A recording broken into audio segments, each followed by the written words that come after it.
bienvenue sur Eudian Story. Aujourd'hui, nouveau bilan achat sur la chaîne, le numéro 32, mois de novembre 2025. Au programme du Blu-ray, du 4K, du Steelbook, de la nouveauté. Ça fait longtemps que j'ai pas acheté des Blu-ray Day One. Et ben là, ça va être le cas. Et on commence tout de suite avec Les Sorcières This Week. Comme d'habitude, je commence par ceux que je n'ai pas encore vus, de Monsieur George Miller, avec au casting Monsieur Jack Nicholson, Cher, Suzanne Sarandon et Michelle Pfeiffer. Donc un film de sorcière. Alors pourquoi je l'ai chopé évidemment pour compléter ma collection sur George Miller. Il doit pas m'en rester beaucoup, il doit me rester Lorenzo à choper. Et je crois que c'est tout. Je crois que le reste j'ai tout. Il me semble, j'ai un petit doute. Et donc c'est un Blu-ray qui coûte assez cher, que j'ai chopé en anglais, mais il y a la piste VF. D'ailleurs, il y a une partie écrite en anglais et une partie écrite en VF juste derrière. Je ne l'ai pas vu, donc je pourrais pas vous en dire plus sur le film, bien que je pense quand même que ça soit de qualité, notamment de la part de George Miller. Ah oui, il me manque aussi Babe le cochon dans la ville, c'est le numéro 2 il me semble. C'est pas l'un de ses mieux notés, voilà, de ce que j'ai vu, mais bon, je pense que ça reste quand même de qualité, puisque ça reste Monsieur Georgie Miller. On enchaîne ensuite avec du Spielberg que je n'ai pas vu, dont je complète encore la collection une fois de plus, pour pouvoir suivre le livre du cinématographeur, le deuxième, que je n'ai toujours pas. Donc tant que j'ai pas, je ne continuerai pas la filmographie de Spielberg, mais j'ai pris de l'avance, et donc je me suis procuré Pentagon Papers avec Monsieur Tom Hanks et Meryl Streep, un film qui se passe il me semble, dans les journaux, et qui va révéler des scandales au grand jour, donc que je n'ai pas vu pour le moment. Ça fait partie des rares Spielberg que j'ai pas vu, qui sont sortis depuis les années 2000, parce qu'il me semble que j'ai tout vu, hormis Pentagon Papers en fait. C'était surtout sa filmographie avant des années 2000, alors à part ces gros blockbusters que je n'avais pas vus, mais ce dernier effectivement en fait partie. Il y a également La couleur pourpre. Je crois qu'il n'avait pas eu un Oscar, un film qui avait été pas mal critiqué. La critique n'acceptait pas que Spielberg fasse un film de cette qualité-là, contrairement à, pour lui, il était cantonné au film justement de blockbuster, et contrairement à là où il a tout le monde mis d'accord avec la liste de Schindler. C'est un film qui est sorti dans les années 80, je pense. Voilà. Au casting, il y a qui? Il y a Danny Glover, il y a Adolphe César, Margaret Avery, voilà, pour ne citer que. Donc on verra ce que ça donne. J'ai vu la dernière adaptation des Couleurs pourpres, donc en comédie musicale, qui était pas fameux. C'était pas raté, c'était pas une catastrophe, mais c'était pas fameux. Et pour le coup, je pourrais comparer avec l'adaptation de Monsieur Steven Spielberg, puisque c'est l'adaptation d'un roman, c'est vrai que je vous l'ai pas dit. Et j'adore la jaquette, je sais pas si c'est l'affiche originale, mais je la trouve vraiment magnifique. On enchaîne ensuite avec Intelligence artificielle de Monsieur Steven Spielberg. En plus on est en plein dedans, je ne sais pas du tout de quoi ça parle, je ne l'ai pas vu, et peut-être que lui aussi est sorti début 2000, donc ça fait partie encore une fois des rares que j'ai pas vu au niveau début 2000, donc Jude Law, Ali Joel Osment, un film de la Warner. Chopez bien les films de la Warner, les Blu-ray, procurez-les-vous rapidement, puisque je rappelle que Netflix normalement a acquis Warner, et donc c'est pas dans la polémique de Netflix de sortir les films en Blu-ray. D'ailleurs ça me fait mal au cœur que Netflix rachète mon préféré studio de cinéma, parce que c'est mon préféré, voilà, le studio Warner. Et il est vrai, de voir un gros studio emblématique se faire engloutir par une plateforme, ça me tue. Et en plus de ça, ils engloutissent par la même occasion HBO, qui j'espère restera une entité distincte, parce que pour moi, HBO fait des séries de plus grande qualité que Netflix, bien que Netflix, attention, parfois à des séries de bonne qualité, mais je trouve que HBO c'est constant, c'est tout le temps de la grosse qualité, de la bonne réelle, au moins c'est réalisé vraiment très très proprement, donc j'espère que ça restera deux entités distinctes, bien que ça m'étonne un peu, parce que voilà, je pense à Pixar notamment, qui à un moment donné s'est fait engloutir par Disney, et qui est resté une entité à part pendant longtemps, mais qui a fini quand même, je trouve, par se faire manger par le gros poisson. Donc voilà, donc de quoi ça parle? est un classique de la science-fiction quand un prototype d'enfant robot nommé David est programmé pour aimer sa famille d'accueil n'en mesure pas les conséquences. Donc voilà un film qui parle de l'intelligence artificielle avant l'heure, donc j'ai hâte de découvrir tout simplement ce film de monsieur Steven Spielberg. On enchaîne ensuite, alors pour le coup, pour le premier film que j'ai vu, je complète ma collection, comme vous le savez, des films de super-héros, et je n'avais pas The Amazing Spider-Man, le destin d'un héros. Voilà, et franchement, pour le coup, c'est vrai que ça me fait penser un petit peu à Star Wars, alors à toute proportion gardée, avec la fameuse trilogie originale, postlogie, prélogie. Et la prélogie avait été réévaluée par beaucoup qui avaient vu la saga originale. Voilà, la prélogie était vue par pas mal d'un mauvais œil, bon pas par moi personnellement, et une fois que la postlogie est sortie, ça a été réévalué. Et là c'est un petit peu pareil, bien qu'il n'y a aucune connectivité entre chaque saga Spider-Man, que ce soit celle de Sam Raimi ou celle de Mark Webb, celle-ci en question, ou encore celle de John Watts, mais pour le coup je trouve quand même que ce film a vraiment une âme visuelle, ne serait-ce que quand Spider-Man se balade d'un point à un autre, franchement, visuellement, c'est une véritable claque. En plus, il y a tout le scénario avec, du coup, Gwen et Peter Parker, donc Tobey Maguire et Emma Stone, où vraiment c'est ce qui marche le plus dans le film, et la fin vraiment qui est une véritable tragédie. Et malgré beaucoup de critiques, alors oui, Jamie Foxx, c'est vrai que le design c'est pas le mieux, il est vrai que le bouffon vert est une véritable catastrophe, ça je ne le renie pas, mais c'est un film qui se laisse regarder sans problème, qui dure quand même, je pense, 2 heures, 2h20, et je l'ai revu sans souci là dernièrement, et c'est vrai que voilà, pour moi c'est une petite pépite, et je trouve que quand même, au moins, ils avaient une véritable patte visuelle, un véritable esthétisme, ces films de Mark Webb, voilà, le premier ou le deuxième, et ça mériterait peut-être un troisième pour conclure justement cette trilogie, puisque les deux autres Spider-Man ont eu leur arc narratif respectif, donc j'aimerais bien que Tobey Maguire l'ait également, sauf si on compte évidemment No Way Home, mais bon, moi, voilà, ça compte hein, évidemment, mais bon, j'aimerais bien qu'il ait son propre film, en plus maintenant qu'il est vieilli. J'aime pas trop hein, son Peter Parker à lui, hormis pour sa relation avec Gwen, je trouve qu'il est un petit peu trop arrogant, etc. Et il y a autre chose que j'aime bien, c'était vraiment le côté enquête à travers ses parents, qui n'aura malheureusement eu aucune finalité.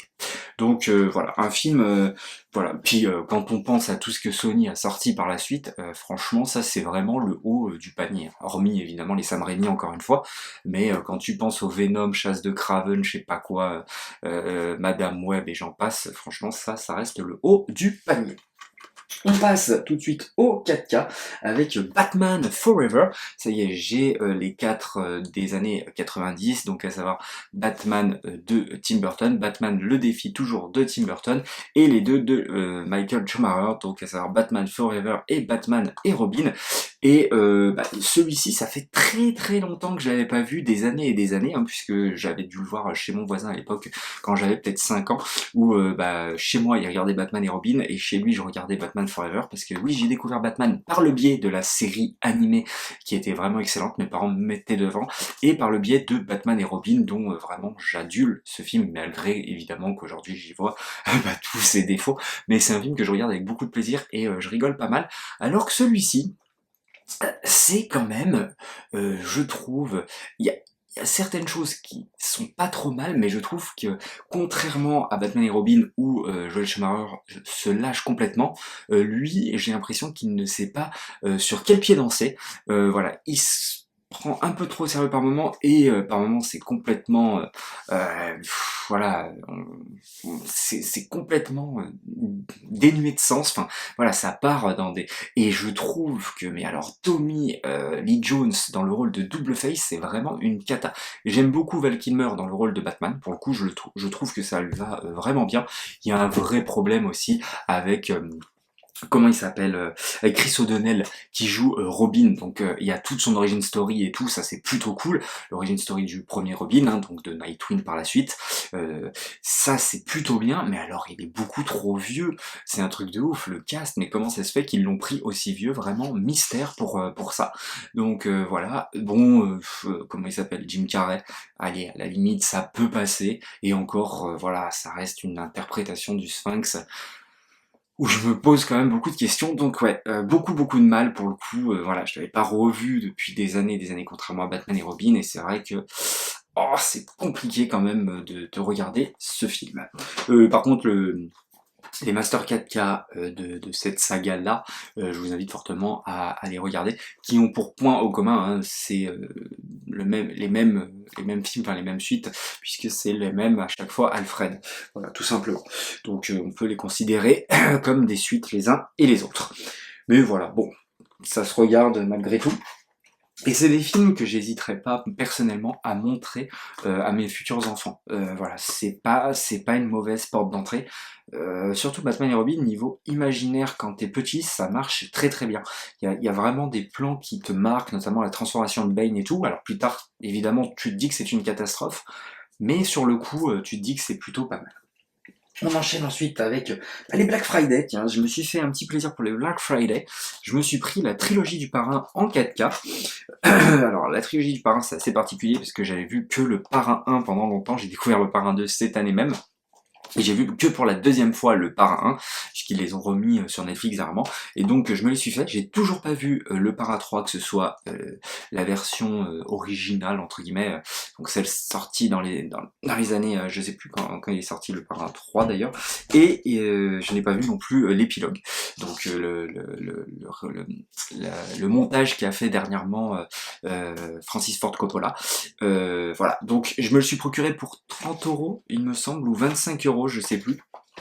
Le coffret est magnifique, hein. C'est bon, c'est un boîtier normal, mais je trouve la jaquette vraiment splendide, bien que évidemment je préférerais la jaquette originale du Parrain. Bon, c'est chef-d'œuvresque. J'ai ce rapport avec Francis Ford Coppola. C'est ce que j'expliquais à quelqu'un, je sais plus quand, c'est que quand je vois un film de Francis Ford Coppola, je le regarde, mais ça m'a fait ça avec Apocalypse Now, ça m'a fait ça avec Conversation secrète, ça m'a fait ça avec Le Parrain. Bon, je l'ai vu 2 fois, c'est vrai, mais franchement, ça te marque la rétine. Enfin, vraiment, Le Parrain, je trouve que c'est un film parfait. C'est peut-être l'un des plus grands films de l'histoire du cinéma. Voilà, hein, tout simplement. C'est chef-d'œuvresque, cette montée en puissance de Michael Corleone, voilà, la façon dont il est écrit, etc. J'aime beaucoup, attention, c'est chef-d'œuvresque aussi, Le Parrain 2, mais si vous voulez, je trouve que la prestation de De Niro est tellement puissante que j'aimerais seulement que ça me focalise sur De Niro, et surtout Michael Corleone, mais on le déteste dans le 2, quoi. Et putain, mais j'ai envie qu'il se fasse buter, quoi, vraiment.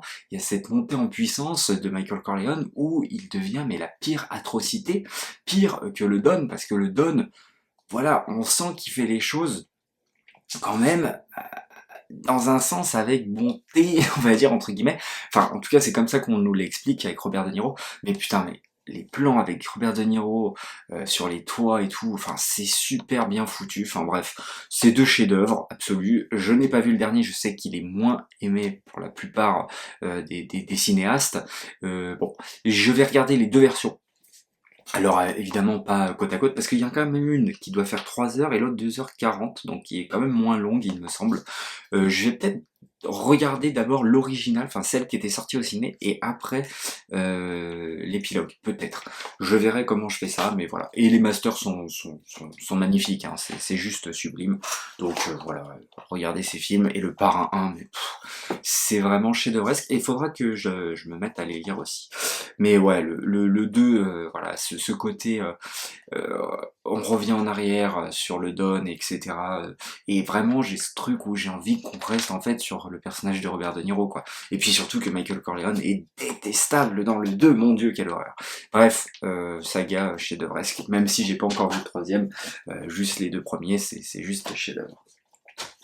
On enchaîne avec n'importe quoi, avec Ridley Scott, Kingdom of Heaven, avec au casting Monsieur Orlando Bloom, la version Director's Cut en 4K. Je n'ai pas vu tout simplement ce film, et donc ça va être une véritable découverte pour moi, étant donné évidemment que vous connaissez mon amour pour le médiéval, le fantastique, les capes, les épées, tout ça, hein, évidemment. Donc voilà, ça va être une véritable découverte. Je sais que la Director's Cut est beaucoup plus plébiscité que sa version originale qui était sortie au cinéma, et donc je vais pouvoir découvrir tout ça en 4K pour mon plus grand plaisir. Voilà, j'ai hâte, en plus c'est une fresque moyenâgeuse, hein, évidemment Ridley Scott, le réalisateur qui doit tout à tout le monde, hein, évidemment, il a réalisé que des chefs-d'œuvre, mais le mec, alors mais ça c'est ce que j'avais dit dans un mardi collection, c'est que je ne comprends pas comment les gens traitent Ridley Scott. Voilà, Alien, il doit tout à tout le monde.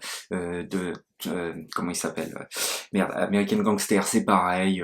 Gladiator, c'est la même chose. Enfin, tous les films, il doit tout à tous les autres, quoi. Enfin, je veux dire, à un moment donné, si le mec a réalisé tant de chefs-d'œuvre, c'est quand même, posez-vous des questions, quoi. Et je trouve qu'il est un petit peu trop remis en question ces derniers temps. Donc voilà, j'aime beaucoup le steelbook, hein. Il est très très très joli. Je n'ai pas encore vu le film. Pareil, fresque de 3 heures, hein, je crois en director's cut. Donc voilà, j'ai hâte de découvrir ça. Je pense que je vais bien kiffer, surtout que je suis plutôt fan de Orlando Bloom. C'est ma génération, Le Seigneur des Anneaux, Pirates des Caraïbes. Donc voilà, j'ai hâte de voir cette fresque moyenâgeuse, tout simplement. On enchaîne ensuite avec deux films dont j'avais précommandé les films parce que voilà, c'est des films que j'ai kiffé pour cette année 2025. D'ailleurs, c'est mes deux premiers films de l'année 2025, il me semble. On a évidemment les 4 fantastiques, voilà, que j'ai revu, et véritablement, c'est un film qui passe mais tellement bien, c'est tellement mieux que Superman, bordel de merde, mais c'est mieux, mais à des années-lumière, mais vraiment, c'est voilà. Et alors ce que j'aime déjà beaucoup, c'est que le film se suffit à lui-même, enfin, à part la scène à l'époque générique, aucune référence au reste du MCU, le film, vous pouvez le regarder, il se contente à lui-même, il n'y a aucun problème de ce côté-là, et ça, franchement, ça fait plaisir. Deuxième point très très fort pour le film, c'est qu'il dure 1h50, générique compris, donc franchement, on est sur un film de super-héros parfait, ça peut paraître court, mais en fait, c'est une durée normale, je pense que tous les films devraient faire entre 1h50, 2 heures, voilà, comme le Spider-Man de Sam Raimi, hein, il me semble qu'il faisait à peu près 2 heures, voilà, donc déjà la durée parfaite, l'introduction des personnages par le biais comme ça de cette présentation télé, c'est génial pour rentrer dans cet univers et rentrer dans l'esthétisme du film, voilà, parce que le film a une vraie patte artistique, et les enjeux tout simplement avec cet enfant qui va être au centre des 4 fantastiques, et cette menace qui est Galactus, qui pour le coup fait vraiment peur, donc voilà, et puis le cast est juste génial, Vanessa Kirby, enfin voilà, c'est parfait, franchement, le film est parfait et je ne comprends pas qu'on ne puisse pas aimer ce film qui a pour le coup une vraie patte visuelle, c'est un vrai film plaisant, contrairement au reste du MCU sorti dernièrement, ou contrairement